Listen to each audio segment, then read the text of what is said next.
నమస్తే, welcome to clue today news. GMC Uppal zone Ghatkesar circle 6వ మరియు 7వ డివిజన్లో గట్కేసర్ సర్కిల్ బీఆర్ఎస్ పార్టీ అధ్యక్షులు బండారి శ్రీనివాస్ గౌడ్ ఆధ్వర్యంలో మాజీ ముఖ్యమంత్రి వర్యులు తెలంగాణ జాతిపిత బంగారు తెలంగాణ సాధకుడు కల్వకుంట్ల చంద్రశేఖరరావు 72వ పుట్టినరోజు సందర్భంగా గట్కేసర్ టౌన్లోని ప్రభుత్వ ఆసుపత్రుల్లో రోగులకు పండ్లు బ్రెడ్లు పంపిణీ చేశారు. ఈ సందర్భంగా మాట్లాడుతూ తెలంగాణ సాధకుడు తెలంగాణ జాతిపిత చంద్రశేఖరరావు శుభాకాంక్షలు తెలియజేస్తూ ఆయన నిండు నూరేళ్లు సుఖ సంతోషాలతో ఆయుర ఆరోగ్యాలతో జీవించాలని, ముచ్చటగా మూడోసారి తెలంగాణ రాష్ట్రానికి ముఖ్యమంత్రి అయి బంగారు తెలంగాణ ప్రజల ఆకాంక్షలు నెరవేర్చాలని ఆకాంక్షించారు. కార్యక్రమంలో గట్కేసర్ మున్సిపాలిటీ మాజీ వైస్ చైర్మన్ పలుగుల మాధవరెడ్డి, గట్కేసర్ రైతు సహకార బ్యాంకు మాజీ చైర్మన్లు సారా శ్రీనివాస్ గౌడ్, డొంకిని భిక్షపతి గౌడ్, బ్యాంక్ డైరెక్టర్ యేసు లక్ష్మారెడ్డి, నాయకులు పన్నాల కొండలరెడ్డి, మాజీ కౌన్సిలర్లు, మాజీ ఎంపీటీసీలు, మాజీ సర్పంచ్లు, మేడ్చల్ మల్కాజ్గిరి జిల్లా BRS party social media MD Siraj, BRS party నాయకులు, కార్యకర్తలు, మహిళలు, అభిమానులు పాల్గొన్నారు.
ఈ రోజు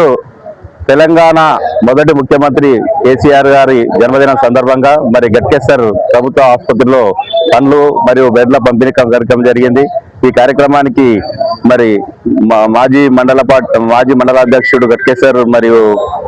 గట్కేసర్ మున్సిపల్ అధ్యక్షుడు శ్రీనివాసన్న గారు మరియు ఏపీ చైర్మన్ భిక్షపతి గౌడ్ గారు మరియు మాజీ వైస్ ఎంపీ ఏజెంట్ కృష్ణమూర్తి గారు, మాజీ వైస్ చైర్మన్ మాధవరెడ్డి గారు మరి అందరూ నాయకులు, కౌన్సిలర్లు, పార్టీ అధ్యక్షులు, నాయకులు, పార్టీ కార్యకర్తలు, అన్ని గ్రామాల నుంచి వచ్చిన నాయకులు, కార్యకర్తలు ప్రతి ఒక్కరికి నా యొక్క నమస్కారాలు, ధన్యవాదాలు తెలియజేస్తూ మరి